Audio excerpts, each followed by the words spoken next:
Well, I've got a little bit of a problem. It's a good problem to have. I am severely power limited. And I know this because I have physical things happening. Since adding the second 4,000 sub, so I've got 2,400 RMS watts peaking at, I don't know, 4,000 something total between the two.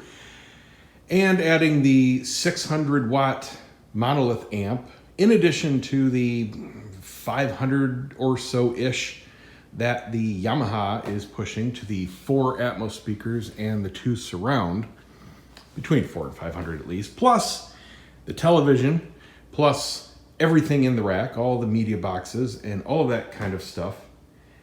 I have so much power draw that it's dimming the lights on bass hits, and I'm still amazed at how screwed up they wired this house.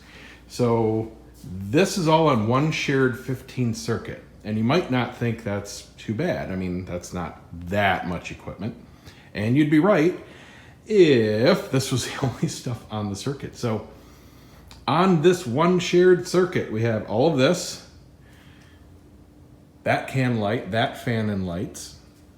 We also have, this is ridiculous, the patio lights. And this would kind of explain how I'm getting this, I forget the term they call it, voltage creep. Somehow there's a tiny, tiny bit of voltage and the LEDs in there are sensitive enough to pick it up. They're very slightly on. I mean, it's like 5%. So I actually like it because they have the effect of a night light out there at night, right?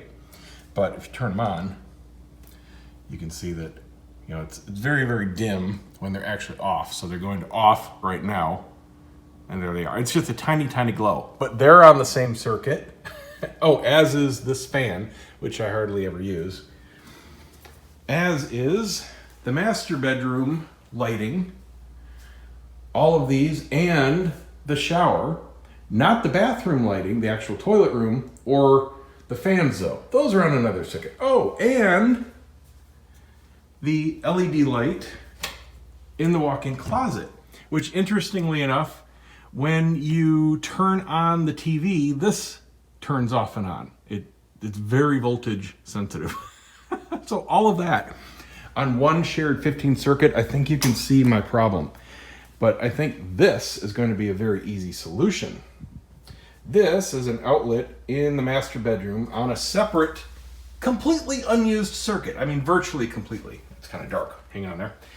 Okay, so this is just a regular outlet. And there's hardly anything plugged into this circuit in the master bedroom. I've got a watch winder. I've got one Echo Dot, 2 touch lamps, which are LED, virtually no draw there. Excuse the mess, wife just got back from a trip. She's in the middle of unpacking and stuff.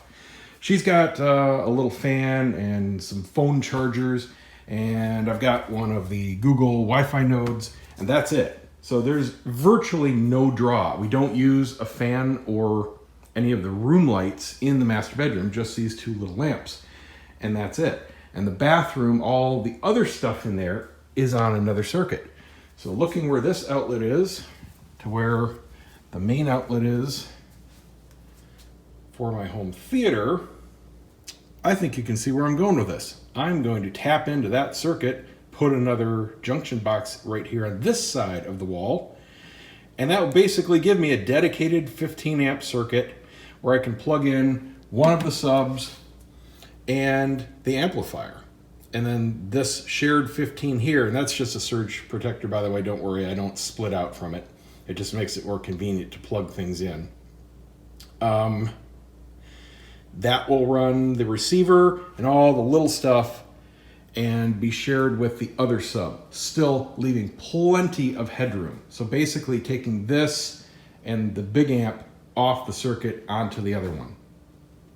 I think that's going to be super easy, certainly a lot easier than my plan A, which was to run at least one dedicated 20 amp drop down into this location. If I was going to do one, I was going to do 2, one over there and one over here, and run those all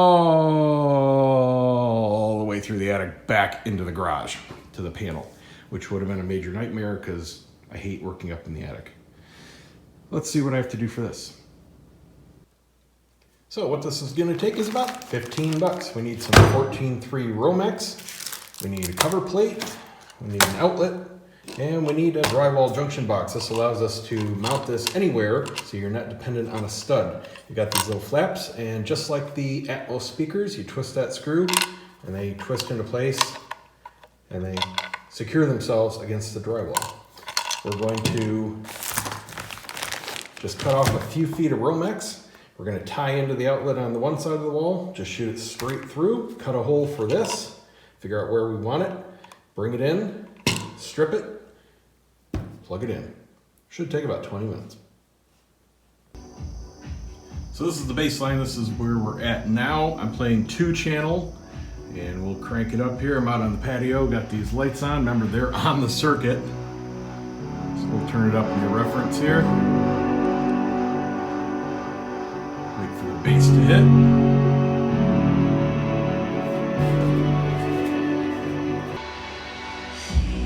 Oh, there it goes.